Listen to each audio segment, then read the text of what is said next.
Hello drone racers, today we're going to be taking a look at the Emax BabyHawk, and I have heard great things about this really unusual little brushless micro drone. I was kind of excited to try it, and then I found out that it comes in a plug and play only at the moment. There's a bind and fly coming with an FR Sky, but right now I think it's only plug and play, so that's what we got.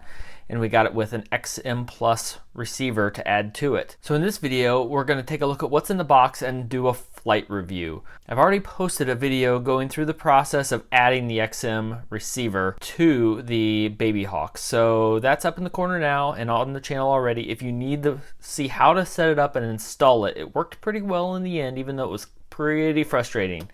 But now, let's do a fake unboxing. Okay, so in the box you get a manual that is available in Chinese and English. And I've already looked through here, and I'll say it's pretty disappointing. For Emax is considered one of the better companies now, and this manual is really lacking. There's some generic product specifications, a breakdown of how it's connected, a frequency chart, which is good. And that's it though. And even Eachine has been giving us really good manuals. The one on the Lizard that we just got was really good. It had every step that you needed to get up in the air listed in that manual. And this one just doesn't. It doesn't list much at all, so that's pretty disappointing. This model comes from GearBest, where with the 18% discount coupon, it's actually quite a bit cheaper than everywhere else. One of the things they highlight about this model is it's less than $100. It's $99.90 pretty much everywhere, but with that 18% discount, it was like 20 bucks cheaper, almost. Wait, that would make it $18 cheaper, whatever. So that's the best place I know at the moment to get it, where you can get it the cheapest. And of course, there's a link down below and the current coupon listed. I'll try and keep that up to date with one that you can use. I found the foam to be kind of interesting on its own. One, we've got extra props. So we've got 2 of each extra props, where I've heard great things about these props already, so I don't think we need too many. I've heard they're extremely durable, but it's nice to always have spares. A whole bunch of screws, which are really interesting. There are a ton of screws in this model, and several spots that aren't used. You might not be able to see that, but there's foam cutouts. So I think that means they have more plans for this box style, the foam that's in it and ready to go for the future. And then we have the model itself. So here it is, the Emax BabyHawk. And here's the flight controller. It's not screwed down. It's just on foam, which has been good and bad for people. Shouldn't have to have any vibration control. It's all built right in, but also it might end up a little crooked on you because it's not really held in place. There are 6 amp ESCs in here, so good for 2S.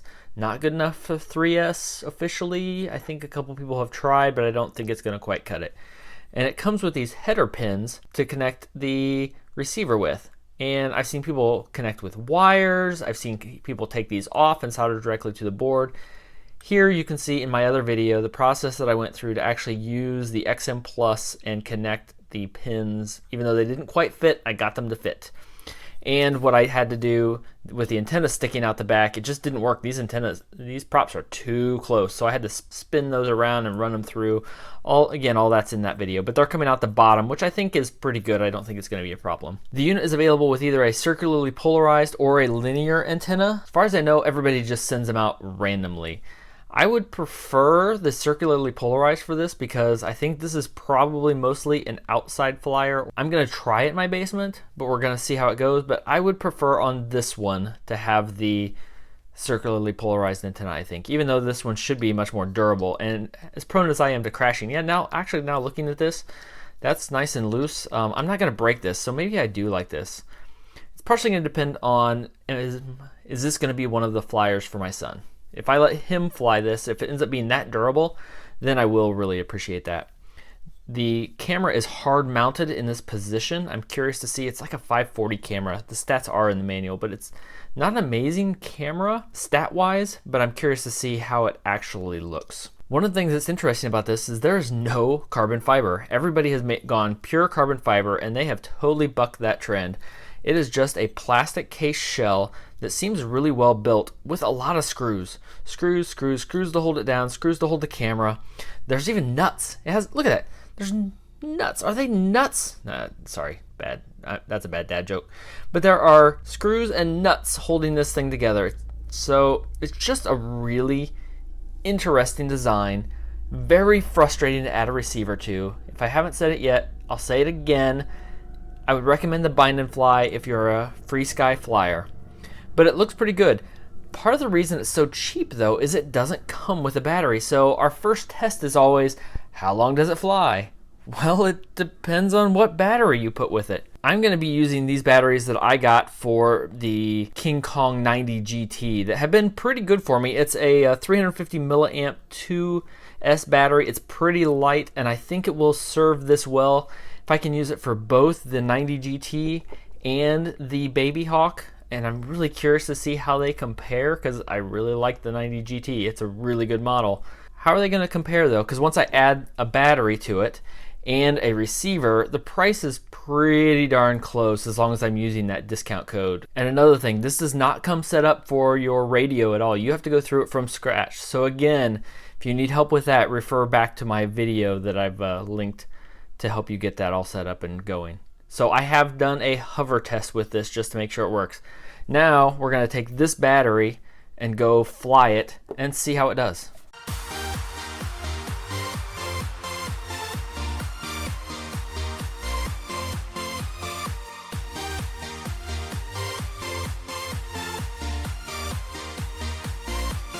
So that did a good job. That was like 5.5 minutes, which is way more than I would have expected on a little 350 milliamp battery. I did not think it was going to go that long at all. So I was pretty darn happy with that. It was pretty good under control for just putting it together and seeing how it goes. So now, since that was a good successful flight, next up, we're going to fly it through the basement, which I feel totally comfortable doing because we've got good prop guards on here. I think these are plenty durable. I might see if I make this more of an outside flyer, taking those off just to reduce the weight. I think that's why we have extra screws in there. But for now, since I can see possibly flying this inside quite a bit, leaving the prop guards on for now. Okay, so the first thing I'll say is the camera looks really good. Just at first glance, it looks really, really nice. So we will arm it, take her for a flight. Inside the house, I almost always use stable or auto level mode. Whoa, it's fast though. Holy cow, slow down, slow down. So it's that camera angle is getting me. Kind of the same problem I had with the Aurora 68, I think. So if I just let it hover and just let it go, it'll be okay. But I think that camera angle is getting me, and it wants to go forward. And it seems to be sitting sideways a little bit. Maybe partially an artifact of having the foam. I did have to jiggle the foam a little bit. I seem to be having a little problem with it. It was kind of vibrating the first time I tried to fly it, just to be honest. And it just wouldn't fly smooth at all. So I just kind of jiggled around the flight controller and then it took off just fine. And now it seems really good. I think it's somebody mentioned it when I did the Aurora video, that camera angle gets to you and it feels like you need to go forward and you just don't notice it. So here I'm just you don't notice that you're doing it. So I would say for me, this is not a house flyer. If you had a warehouse or somewhere to fly inside, I would be totally comfortable flying this inside, no problem. Although I would rather have the circularly polarized antenna if I'm going to do that. But for flying around in my basement and for letting my son, which is usually a lot of my criteria, he's 6, letting him fly around down here, there's no way. No way. Where the Aurora, I was able to take the camera and zero out the camera angle so it was just completely flat. After I did that, it flew really nice inside.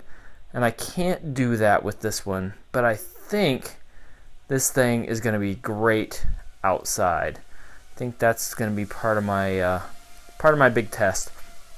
And we're going to pray that it doesn't rain. So there it is nice, having a little bit of extra power where I was about to run into the Rocky Cow, and I was able to not run into the Rocky Cow by just applying a little bit extra power, and it did a really good job. It would probably, with a little bit of practice, it would probably maintain a really steady flight. But yeah, I think at first flight, just for inside, it's doing a pretty good job. The camera is very clear, but it does break up quite a bit, I think, because of that dipole antenna. It's just not... Whoa, I'm not even going to try. With my brushed motors, I will see how fast I can get it to go from one side of the room to the other. And with this, the answer for that is too fast. So there's as much as I'm willing to go. See how it looks. Oops. Oop. Huh. Okay, so it's cold and windy outside, but it's gonna rain, so this is our only chance to fly. So we're gonna try it, the BabyHawk, outside. It does seem, it's really dark out. It's super overcast. So we're in auto level mode and stable mode. We've got, so on the 2S, it's definitely not a ripper, not compared to some of the quads we've flown recently, but it was nice to be able to have it fly inside. And if we switch it to acro mode, go over the tree, it does just fine. It's staying in the sky, which we had problems with one of them recently. Wow, it is super windy. It's handling the wind without a problem. I feel it on my skin. You can probably hear it in the microphone, but the quad doesn't really notice that much. With the XM receiver, or XM Plus receiver, we've got really good signal. The video quality, even with a linear antenna, is just fine. Air mode, we have good acrobatics. Don't land on the house. So I'm not an acrobatics pilot by any means. Whoa, too much. We're still in the air. We're still in the tree. We went through the tree. All right, we survived going through the tree.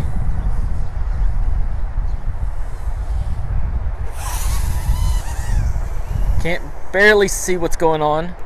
Whoa. So yeah, the control is good. It's not super powerful. I don't know how to do any tricks. I'm not even going to pretend I do. There, that's my trick. Whoa! Can it handle a crash? Can it take off after a crash? No, it cannot. So there you have it, the Emax BabyHawk. It did okay outside. I mean, it did a good job with as windy as it was. It had really good control. So I did like that a lot. Would I recommend it? I don't know. It's lacking just a few things that I really want out of a quadcopter nowadays. There's no light LEDs on it. There's no buzzer. There's no OSD. So it's good. It's very durable. It's a good indoor flyer for sure, as long as you have enough room. But is it the one I would recommend above all the others that are available? Honestly, probably not. Because with this, we've got things like the King Kong 90 GT, which my camera's broken off at the moment, but it's about the same size and very similar in specs, but it just felt a little better, and it comes with a receiver that has been good for me. And then we've got the Lizard 95. If you want pure outside ripping power, it's not even close. This with 3S is a million times faster than this thing. So if I'm flying inside though, I might go for more of the brushed. I still like the brushed options inside. So where does this fit? It's very well made, and I think it's going to be very durable, and I think the motors are good. The props are great. So, but it's just difficult to get set up and going since it doesn't work out of the box and it doesn't come with the batteries. You have to get your own, which once you're doing that, you might as well just do something else. Are you going to regret it if you do get one? No, I don't think so. I think it's really good. I think it's a nice model. Once you've got it going, I don't think you'll have any regrets about owning it, but it's probably not the one I would choose right off the bat. And if you watch my installation video of the antenna, I see one of my antennas came off. I'm probably going to use some liquid electrical tape, push this back down, put some of that on to help hold those in place, just as a side note at the end. Leave a comment down below with which option you would go with. Is this the drone for you, or are you going to pick another option, and where would you use this one?